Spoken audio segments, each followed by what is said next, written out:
El comentario del día. Hola, ¿qué tal? Yo soy Eduardo López y este es mi comentario del día. Coyuntura económica y algo más. Presupuesto y clientelismo. Decía el gran McCraft, cuidado con dejarse maicear. A veces se cambian pesos por centavos. A ver, es normal que en época electoral los gobiernos decidan utilizar la mayor parte de sus recursos para mantener su posición política a lo largo del tiempo.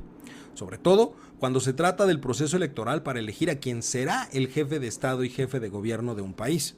En el caso mexicano, el próximo año se elegirá al sucesor del actual morador de Palacio Nacional y todo indica que por primera vez en la historia de este país será una mujer quien tenga a su cargo la titularidad del Poder Ejecutivo, algo que debe festejarse. Sin embargo, la contienda electoral estará plagada del uso indiscriminado de recursos por parte del gobierno para impulsar la campaña de la abanderada del oficialismo.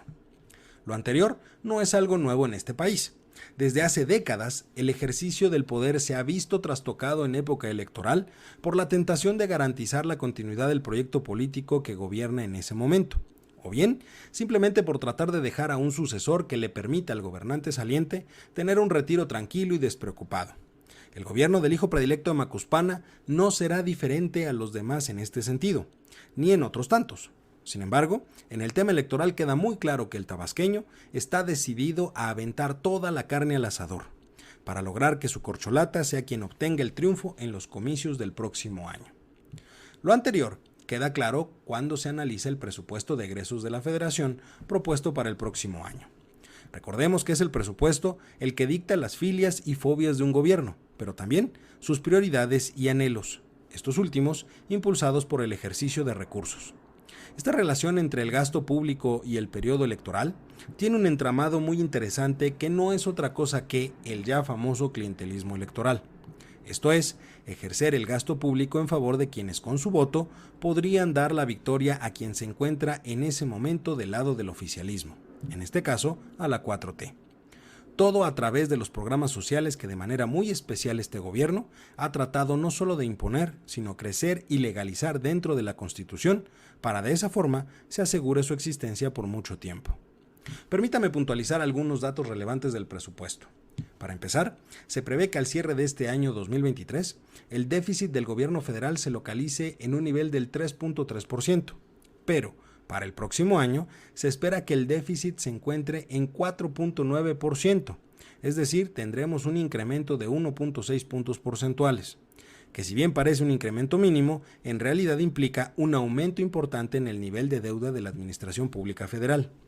Para darnos una idea del nivel de endeudamiento, el saldo histórico de los requerimientos financieros del sector público, es decir, la deuda con respecto del PIB, se estima que terminará este año en un nivel del 46.5% del PIB y el próximo año se espera que llegue a un nivel del 48.8%. Este déficit tendría que ser financiado a través de deuda, dado que se prevé que los ingresos presupuestarios disminuyan en 2024.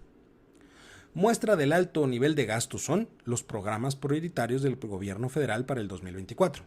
En primer lugar, la pensión para adultos mayores tendrá un presupuesto de poco más de 465,000 millones de pesos, seguido del programa de becas con 87,000 millones, Sembrando Vida 38,000 millones, La Escuela es Nuestra 28,000 millones, la pensión para personas con discapacidad 27,000 millones y el programa de Jóvenes Construyendo el Futuro 24,000 millones, por mencionar los 5 de mayor presupuesto, siendo la diferencia entre el primero y el segundo 378,000 millones de pesos.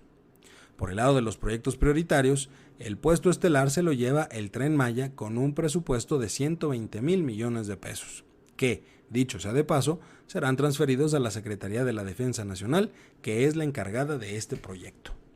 En conclusión, el presupuesto 2024 refleja, por un lado, la necesidad del gobierno federal de respaldar a la candidatura de la ex jefa de gobierno de la Ciudad de México y corcholata del hijo predilecto de Macuspana, y, por otro, que las Fuerzas Armadas reciban el dinero necesario para mantener el control de los proyectos estratégicos de este gobierno y, de paso, se mantengan dispuestos a seguir las órdenes del morador de Palacio.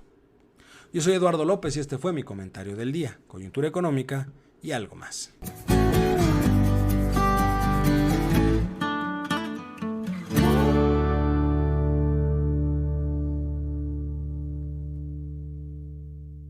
Recuerda que puedes escuchar esta y otras columnas de opinión en comentariodeldia.com, en las plataformas de Spotify, Apple Podcasts, Google o Amazon, y por supuesto no se te olvide seguir a @comentariodd en Twitter, Instagram y Telegram, y a @comentariodeldia en Facebook y YouTube.